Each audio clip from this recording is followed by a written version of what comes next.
kumbaga parang ganito eh. For example, one lechon now, di ba, wouldn't harm you. Yes. But if you do eat lechon every day, Yeah. di ba, that builds up, di ba? So same Yeah. with maintaining your home. Welcome to another episode of Ace Home Daddies, a show where we talk about home solutions, practical hacks, and of course, tips on how to become a better home daddy. My name is Dad Bud Joey, and I'm going to be your host for today. Today, I'm with my very good friend. Actually, he's more than just a friend. He's actually my neighbor where we live, neighbor in my business. Our sons are best friends. My good friend Maitor, he's the CEO of Upside Realty. Upside Philippines. Upside Philippines. Oo. So Maitor, thank you very much for finding time to join me in this Thank you. in the show. Maybe you can talk a bit more about what you do. What is Upside? So Upside is a real estate brokerage, Yeah. and what we do is we help clients sell or buy properties. And we used to be very active also in leasing way back 10 years ago.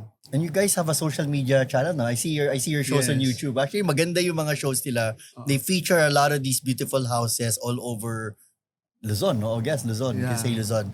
And the reason why I invited Maitor, when I was brainstorming about this episode, I was thinking about, how can I talk about different types of houses, from condos to industrial to residential. Then naisip ko, a broker is the perfect person to shed light on what are the different problems you encounter in the different types of houses. So Maitor, from your experience in your profession, what are the most common problems that you see whenever you enter a new leasing? So let's say we enter a new property, whether Yeah. it's a condo or a house. Sige, let's start first with a condo. So let's say condo. So syempre pagpasok mo, kita mo if yung flooring, Yeah. yung walls, 'di ba? Parang kung may pets 'yon, I mean, of course we love pets. Yeah. Pero syempre pag mukha siyang Yeah, sandpaper So ng ibang-iba bongga, ang bahay na may pet sa wala, no? Nakikita. ibang-iba. Yeah. I mean, I guess it depends on the flooring. Kasi if your flooring is wood, Yeah. kasi may mga pets naman na parang maalaga naman yung Yeah, ibang depending on the I size think of the pet, I guess. ang sabi ng isang owner, yung isang client ko na madaming pets, Yeah. hindi siya sa pet eh. It's The depends maintenance. on the owner how good he is in maintaining the house. Yeah. I think there's a lot of upkeep when it comes to the flooring, no? Especially if you Oo. have pets. Of course, from the hair to the scratches and all that. Oo. I'm sure there's going to be a product here in Ace that you could use to make sure that the flooring is pristine. I'm sure. Oo. Dami dito. Diba? Iba. So condos, yun ang mga usual na nakikita Sa mo. condo, so syempre pagpasok mo, pansin mo agad yung flooring. Yeah. Diba? Yung wall ba nung unit, yung painting ba niya, mukha ba siyang fresh, diba? Yeah. Or mukha ba siyang parang may namatay ba dito? Hindi, joke lang. so parang ang point ko is The vibe, no? There's a yung vibe. diba? There's a vibe, Parang, yeah. like, for example na lang, kunwari, you're selling anything, let's say even a car, diba? Yeah. Parang mukha mo siya maganda, diba? Papa-detail mo, yeah. Papa-detail mo, Yeah. diba? So parang when you're selling a property din, diba? You have to think in those terms din. Yung titingin ba dito, pagkita, may problema. Ano pa kaya yung ibang problema? Especially if it's a problem in the leak. Yeah. So kunwari kung condo, of course, besides your own plumbing, titignan mo yung ceiling. Yeah. Kasi wala kang control sa plumbing nung nasa taas Nasa sa'yo. taas. Pero ang may control ka na mabibili mo rin dito sa Ace would be yung sa sarili mong plumbing, di ba? Yeah. Mga sink, kitchen, ganun. And Oo. even the windows, no? Windows here. Sa condo, I remember when I was living in a condo, one of our biggest challenge was pag malakas yung ulan, pumapasok Sa windows. Minsan Yung pumapasok hangin na. kasi. Yeah. Yung hangin. Kailangan mo talaga i-make sure na sealed yung mga gilid. Oo. And may upkeep yun. Hindi siya parang one-time thing. It's something that you need to regularly maintain. And I Correct. guess from a broker's perspective, nakikita nyo when a house is well-maintained or not. Kitang-kita. Talaga? Kitang-kita siya. Medyo pasaway lang madaming Pilipino. Yeah. There are a few na OC, but thankful for them. Are these problems like something you could, kumbaga, mask? Yung iba kasi, Yeah. titignan yung gastos eh. Yeah. Pero they don't look at it as an investment, which they should, di ba? Yeah. But depende rin kasi kung gaano kalaki. Like for example, there was a house in Makati before, small townhouse that we sold years ago. Tapos, I think sa wall and dun sa bathroom, meron siyang siyang marks ng leaks, no? So, of course, since, kumbaga bahay siya essentially, di ba? Sabi ko, can you check with your architect or Yeah. contractor kung ano yung Historical ng bahay. ano yung root cause Yeah. nung challenge na to. You can have it checked, diba? Pwede yun nga, do they mask it, Yeah. diba? we had it quoted, nasa 200,000. Really? To To have it repaired daw, Yeah. ganyan. So And I better guess talaga repaint na to rin just ng make sure house. it's maintained properly. Mas Better to maintenance maintain. is a cheaper alternative to one time, big time in the end. No? Oo, parang Parang health din. kotse, parang health. Parang health, di ba? Yeah, actually, just to And- share, no, kami ni Maitor, we're Oo. neighbors and we always talk about health. Given the fact that we do have young kids and napaka-big Oo. factor for us yung to Oh, keep to ourselves keep ourselves healthy kasi bata pa sila eh. Yeah. Diba? Parang, kumbaga parang Mm. ganito eh. For example, one lechon now, di ba, wouldn't harm you. Yes. But if you do eat lechon every day, Yeah. di ba, that builds up, di ba? So same Yeah. with maintaining your home. Yeah. Di ba? If you could, let's say, pabayaan mo yung na laging medyo moist yung yung bahay mo, then it can build Ikaw, up may to problema ka moss. ngayon dyan, di ba? You were telling Before, me. and then funny enough, actually, so of course, YouTube University, diba? Check na rin ako, Yeah. Google. Tapos I was contemplating, do I call yung may mga natatawagan, diba? To Yeah. fix the molds. Tapos this was about 2 months ago. Yeah. No, parang Mold sa bahay. mold sa bahay. May 2 bathrooms. Sa bahay kasi natin, where we live, no, we live in Nuvali. Of course, a lot of greens, a lot of plants. But the moisture is very high, no? It's Because of the plants. It's unusually high compared to other houses, let's say here in Metro Manila. Yeah. Kasi we live beside the park. Yeah. So, puro puno yun and really basa talaga. So, puro molds. Sa Kisame. Oo, hindi ko alam kung may pictures ako pwede pakita. So, nangyari, kasi madali mag-park sa Ace Hardware dun sa Greenfield, diba? Sabi ko, Go-to ko rin yan eh.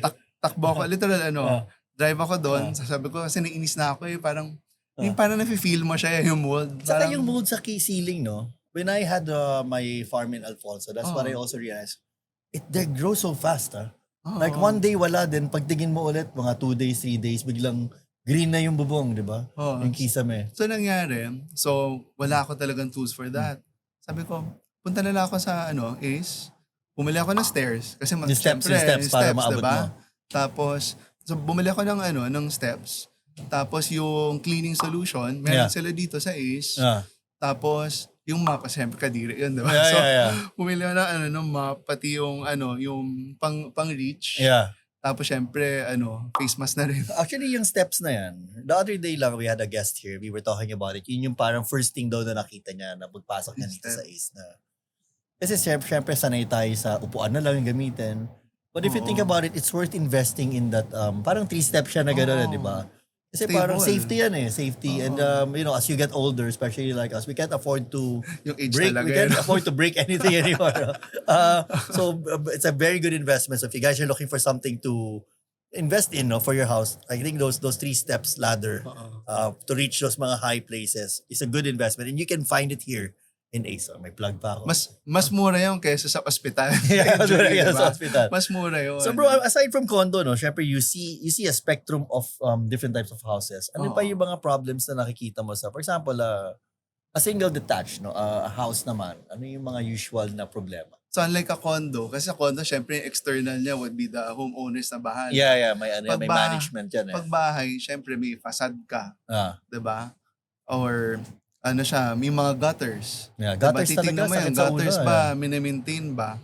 Kasi like, Yeah. I remember before, and I didn't realize this, kasi I was living in a townhouse na hindi ganun kadami yung trees kasi sa Manila, di Yeah. ba? Paglipat sa New Valley, nag-waterfalls Yeah. dun sa wall. Saka pag may puno sa tabi ng bahay mo, kailangan regular ang maintenance mo ng gutter. Kasi Oo. mapupuno yan at mapupuno. So, stairs, yung steps ulit. Ito ladder na, yung malaking ladder Oo. na. So, may malaking ladder din kami sa house. So, nangyari yung gutter, kasi beside the park nga in yung trees. So, nangyari, napuno siya, and this was years ago, nag-waterfall siya. Yeah, mag-aano na yan sa wall mo, lalabas sa wall. And so when you're looking at the listing, no, kung wari in-invite ka, Maitor, can you check out this house that I'm selling? Oh. Pagpunta mo doon, ano yung steps mo na ginagawa? No? What are the top 5 things that you look at when it comes to problems? When it comes to problem, syempre, titignan mo na from, kumbaga outside going Outside in, in, yeah. outside in ka eh. So, titignan mo muna, yung paint ba niya, pwede bang pamukhang fresh, diba? Yeah. Diba yung mga babae nga, nag-makeup pag, pag magde-date diba? So ito, yeah, if you're gonna have, diba? like, if you're gonna have someone over, kailangan. Over, diba? Parang yung dating ba niya, parang parang nag-typhoon ba? Yeah. Or parang fresh, diba? kung gusto mong, kumbaga, if you wanna maximize yung return mo, Yeah. of course, you have to compute din, di ba? Yung Yeah. cost How much are you versus gonna yung invest to benefit, fix it di up? ba? So, una yung facade, yung gutters. Yeah. Tapos, bukod doon, syempre, yung garahe mo. Yeah. Di ba? Yung grout ba na, pangit na, di ba? Mukha bang dark na masyado yung Saka ano na. may mga power washers na ngayon na pwede mo nang linisin. It Diba? was about here. Ito nakikita ko yung about- nakikita ko Meron si ako. So ate yung, na nagpa-power washer sa garahe. so again, sa New Valley, since moisture, so pansin mo yung yung sa driveway, very dark usually. Yeah. Nagkakaroon ng moss. Yeah. Power washer lang. Yeah. Puti ulit siya. Ganun Saka siya. very Pati therapeutic pantanggal. yun. I'm sure nakikita ko relax si Yaya pagka nagpa-power wash yung garahe niya. Oo, lahat ng problema na wala. No? So pagpasok mo, pag syempre makita mo na yung door, no? You check the locks, I guess. No? The locks, the hinges, Oo. yun yung mga usual na... Kasi You parang pag inisip mo, diba, yung experience, ano ba yung experience na gusto mong iparating dun sa someone viewing it who at least might consider it, diba? So I was actually asking around also with other brokers I know who also does a lot of units in terms of leases. So yun din, yung hinges. So let's say, kunwari, yung door, diba? Dapat oiled up yan. Oiled up ba siya? Or parang feeling mo, pag bukas mo, WD-40. hindi mo mabuksan, or masyadong, tanggal naman agad. Yeah. So hinges ng doors, hinges ng cabinets, ganun siya. And then the kitchen, under the sink. Do you check under the sink or do you... Ako, actually, aminado ko. I don't really check under the Yeah, sink. yeah. Ganyan. Kasi I think that's where you'll see the major problems. Yung major problems Yeah. sa under the sink. Kasi a toilet is actually something na... For me kasi a house has a lot of these parang breakables. Kumbaga accept it na parang meron at meron. May mileage May consumable yan. siya eh. Kumbaga sa kotse yung gulong na upod-pud. Oo. Yung bahay ganun din. Meron din siya mga Isang wear and tear. example pa before. So, I used to live in a townhouse. Yung niya, kasi hindi naka-tiles yung balcony. Yeah. No? So before, hindi siya naka-tiles. So ang challenge is yung waterproofing. Yeah. So parang yearly dapat Actually, yung naka-maintain siya ng waterproofing na yan, it's waterproofing. something we take for granted eh. Kasi parang feeling natin once you waterproof it, that's it. No? You For forget life about na, it for life. diba? No? Actually, you have to regularly maintain it, especially when you know that the rainy season is Oo. coming.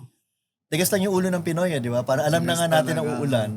Masarap Sige. ang lechon eh, di ba? Parang gano'n yun, di ba? Hindi, okay lang, isa lang naman Actually, yung mga yan. waterproofing na yan, it's available here. Mga elastomeric, all these Oo. mga products that you can actually And use. masaya siya kung, hindi naman masaya. Kasi kunwari, let's say, let's say you have a repair already in your home.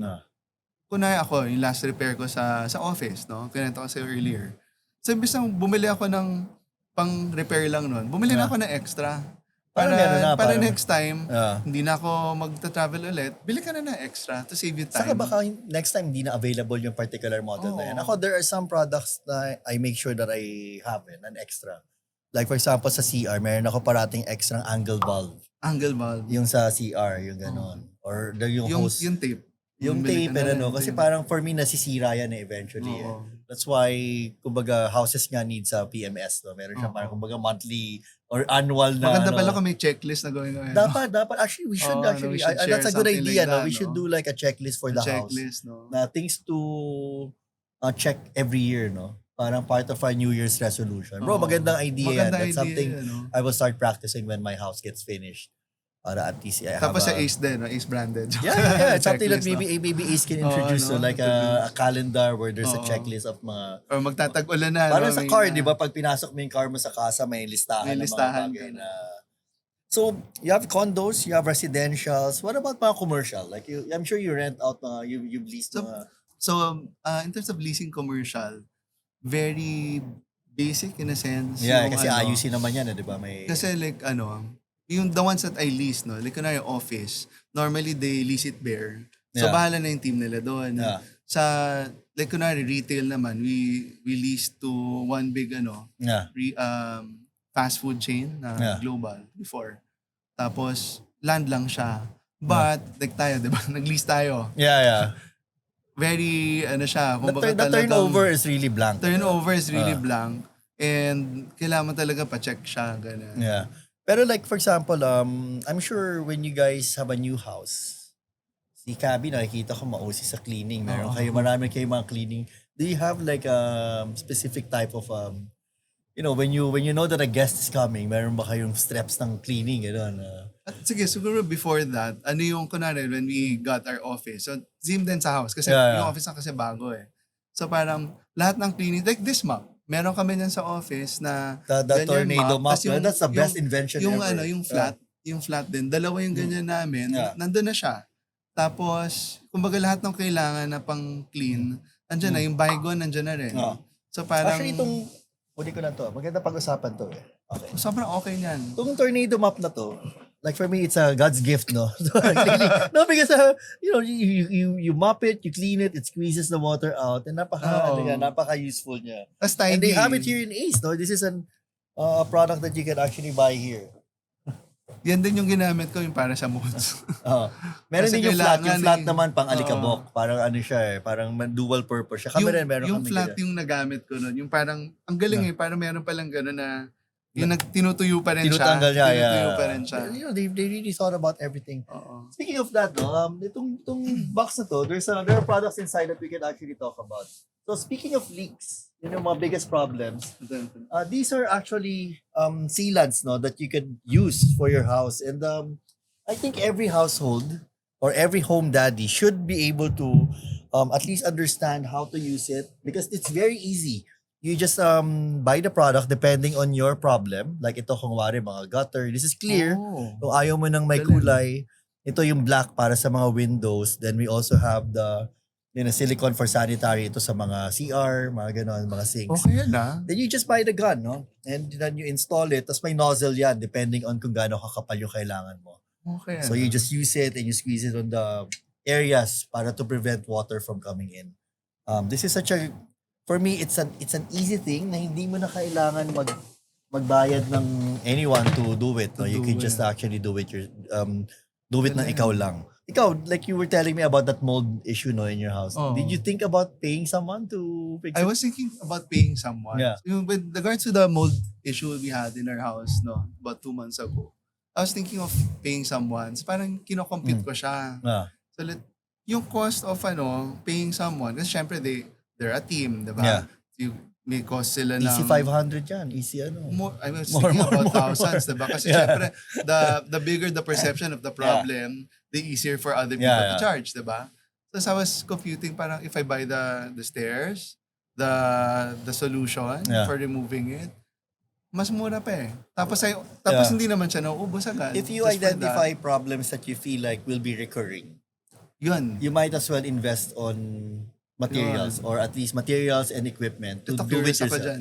Yeah, kasi yan, madaling Curious ako gamitin yan. dyan. Pag ginano mo, natutuyo na yan in a Oo. couple of minutes, hours lang ata, tuyo na yan.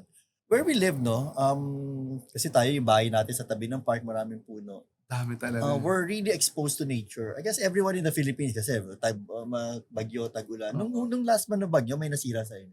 Last na bagyo, parang wala naman. Kami, medyo pinasok kami. Kumbaga, let's accept it, no? We're helpless against the elements, no? Of course, there, no? Oo. But the best thing that we could do is really prevent it or at least be ready with the right equipment just in case it happens.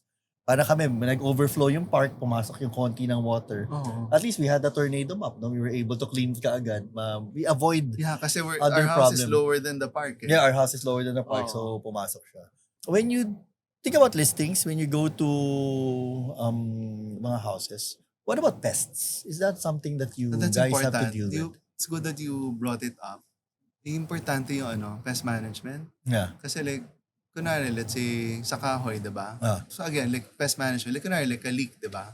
So parang isipin mo doon, kung may leak dito, saan pa siya pumunta na hindi ko nakikita? Yeah, yeah. So ganun din sa sa termites. Sa termites, yeah. Termites in general. So parang, kung meron dito infestation, saan pa siya pumunta? yeah. Ganun. So parang, Yung pest if there's- control is, for me, by degree yan eh. There are, kaya mo, may mga pests na Correct. I think you should be able to manage Yeah. by yourself. And there are, like for example, yan, yung mga hoy-hoy, mga cockroach traps and ano. But there are some na kailangan mo na talaga ng tulong. And I Oo. guess it's also good that you're able to identify. Yung sa akin, yung sa mga, ganyan, very effective yung, yung talagang, kumbaga, prevention. Yeah. So, like what I do in my condo and actually in the office, once in a while, before I leave, lahat ng mga entrance, tapos near the drains, Yeah. nagsispray ako. Kailangan meron Nagsispray ka ako. talagang So, ako ngayon, wala akong Requires a little bit of challenge. OC-ness eh. No? Tayo naman mga daddy. Hindi naman nalata, no? Oo. So yun again, Kailangan bro, siya thank you eh. very much. I So, think thank you for your it's time. nice that we're able to take we have this regular conversation outside our Ah. garage no, whenever we see each other. Oil jogging. While jogging, but it's nice that we're able to really talk about these problems, these issues Oo. about the house in a more in a space like this, no, in a show like Home Daddy. So again, thank you very much, Thank you, Maitor, for Joey. joining me. And again, these Thank you products very that you're much. seeing here, they're all available here in Ace. If you have any problems, like what Maitor said, it's nice to prevent it, and of course, not to always maintain a certain level of OC-ness pagdating sa bahay. Again, this is your dad, Bud Joey, and I'm here with Maitor Alipio of Upside. Thank you very Thank you much. very This is Ace Home Daddies.